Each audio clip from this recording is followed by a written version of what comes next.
Hello everyone, welcome back to CSC 151 Computer Applications. So I believe in the last video I said it was going to be data types. I was wrong, I'm actually doing variables next. So we have ourselves our original here of the hello world and a print statement, but that's just something that essentially happens where the computer does it and then forgets about it by the very next line. So we're going to go with, instead what we're going to learn is we're going to learn about variables. Variable helps when I can spell correctly. So what is a variable? A variable is simply an area of the code where you are storing something for later use. You are essentially opening up a spot of memory. So if I make something and name it X, and I say X equals hello world, well that means literally I have a container in my computer called X.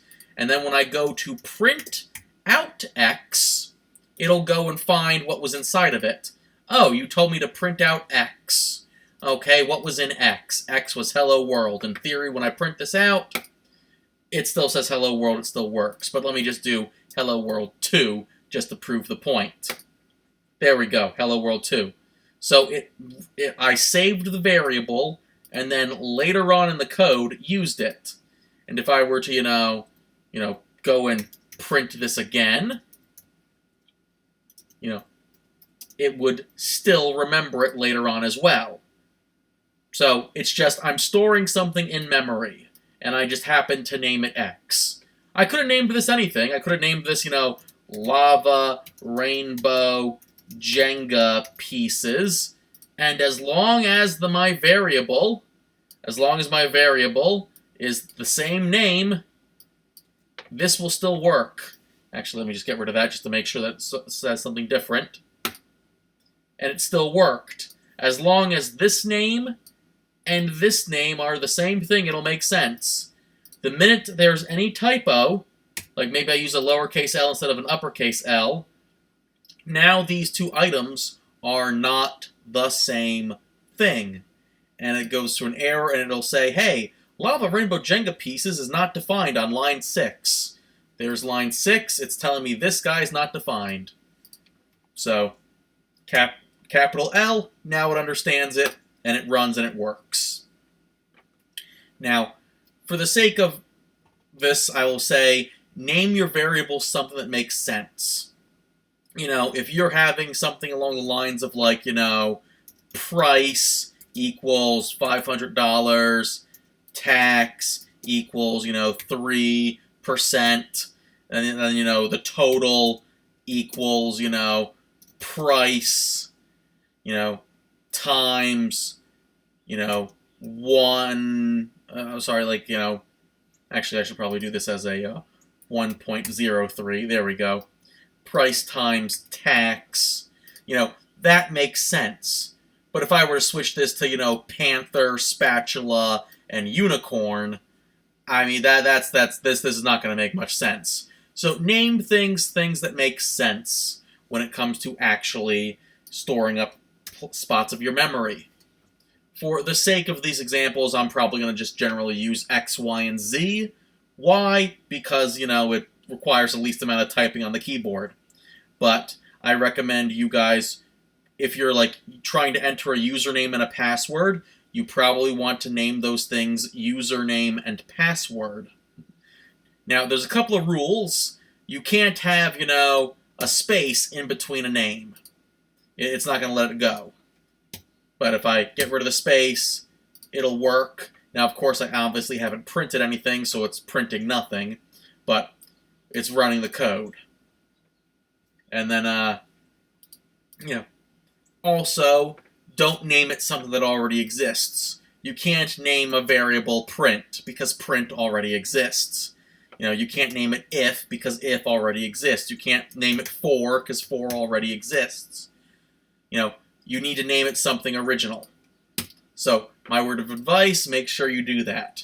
So, we've got ourselves a situation where we can say X equals hello world, and then when I simply print out X, it'll work. Now, same sort of situation. I can do that, but I can do, also segments. Once again, you don't have to have one thing in a print statement. So I can do comma, and then put something else after this, even if it's complete gibberish. And it'll go hello world, and then the complete gibberish.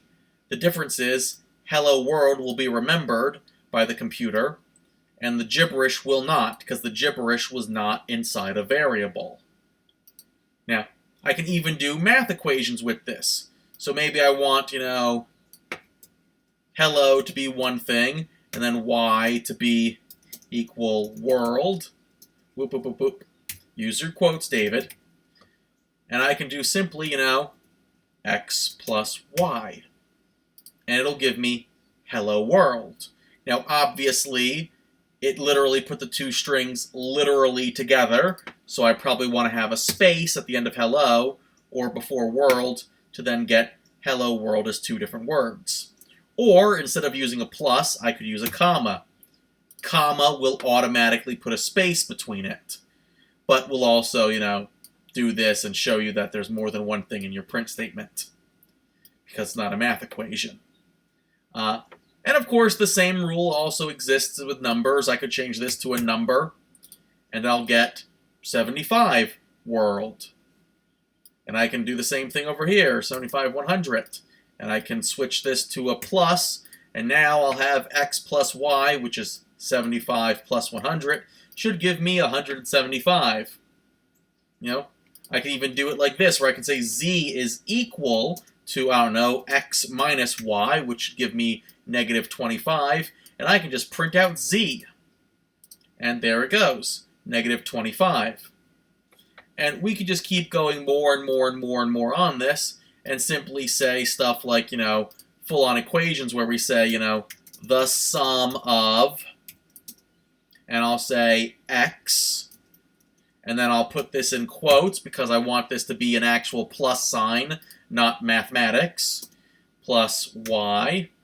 And then I'll do the same thing with the quotes around the equal sign because I literally want this to be an equal sign, not a mathematical equation.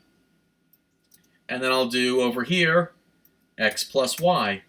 So this right here is an actual mathematical equation. This right here is just text.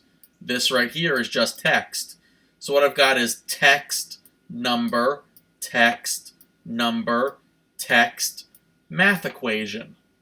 All separated by commas. Because they're different types of data, they're different data points, they need to be separated by a comma.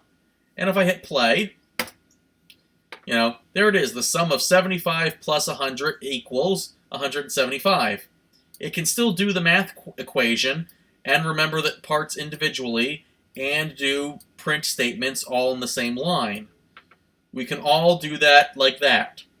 It's just a matter of storing something somewhere else for later use. That's all a variable is. If you want to think of it like a closet, you're stuffing clothes in a closet. If you want to think of it like a toy chest, you're putting your toys in a toy chest. You're putting something somewhere for later use. So you're basically literally opening up a spot of memory on your computer for your computer to remember it so that you can use it later on. That's what variables are. Now, in the next part, I'm going to actually go over data types and what different types of data we could put into something like this. Okay? See you in the next video.